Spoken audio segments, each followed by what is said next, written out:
Oh, it's been building for weeks, and finally tomorrow night one of the biggest tournaments on earth will get underway in this country. Yes, England kick off the Rugby World Cup against Fiji at Twickenham, but on Saturday Gloucester will welcome thousands of fans for the first of 4 matches that it will host. That game will see Tonga take on Georgia, but today Scotland took centre stage as they arrived for a ceremony at the city's cathedral. Matthias Kert reports.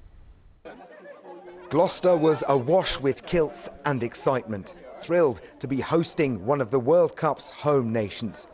The city's Kingsholm Stadium is one of only 2 club rugby grounds to be staging games. Hardly a surprise, because here rugby fans are famed for their passionate support.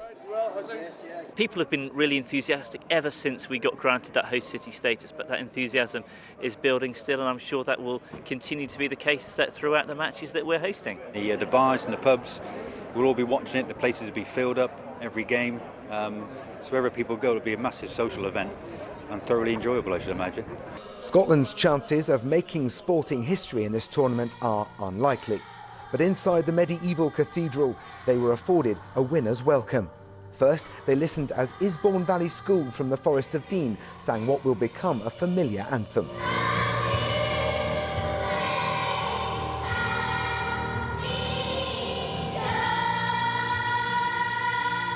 The team then stepped forward to collect their traditional Rugby World Cup caps, which fitted some better than others. Happily, this is familiar territory for Scotland's captain and Gloucester rugby scrum half Greg Laidlaw, the latest of many Scottish stars to play their club rugby here. You know, from myself and a couple of previous boys that have played at Gloucester, they know it's a great place to come and play your rugby. There's been a lot of players came through the club, you know, in the last sort of 10 years, and every player I spoke to before I came spoke very highly of the place, and you know, it's certainly lived up to its expectations. And you know, I'm looking forward to, firstly, to the World Cup playing at Kingsholm, and then you know, getting back to Gloucester later on after the World Cup's done. But for now, they can soak up the positive local vibes, because Gloucester has a World Cup nation to call its own. Matthias Kert, ITV News. Well, the World Cup is going to give a huge boost to Gloucester and the surrounding areas, with benefits said to be running into the millions of pounds. Yes, well, we can speak to Jason Smith from Marketing Gloucester, who's outside the city's cathedral for us tonight. Jason, just a day until kick-off, the excitement must be building there. Well, it's absolutely palpable. There are people in the streets, they're getting so excited about it, flags are flying, all the businesses have been involved. It's a really big deal for this city. How much money this is going to be worth?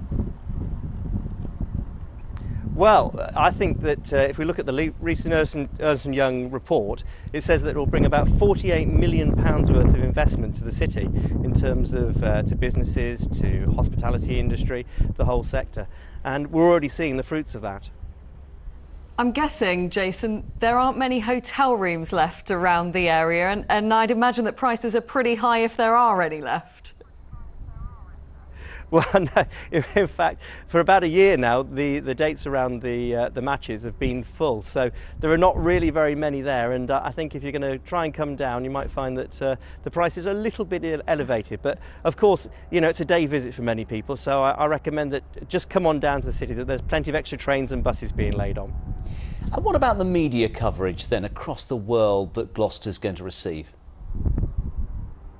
Oh, it's been absolutely fantastic. Not only regional television and regional press and national press, but we've had visitors from all the different countries who are playing here. We've got 6 countries playing in Gloucester: Argentinians, Japanese, Georgians, USA. It goes on.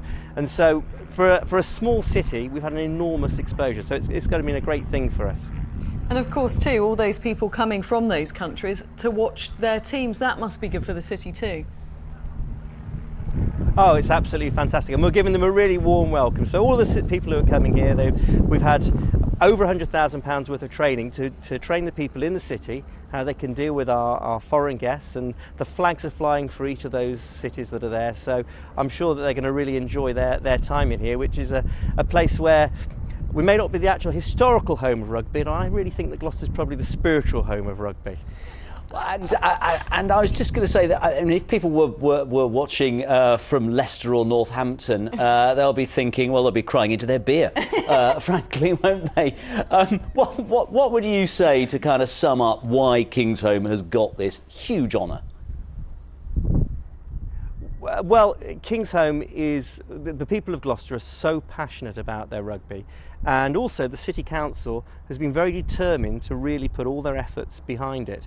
And that's really what's delivered it here. We really wanted the Rugby World Cup.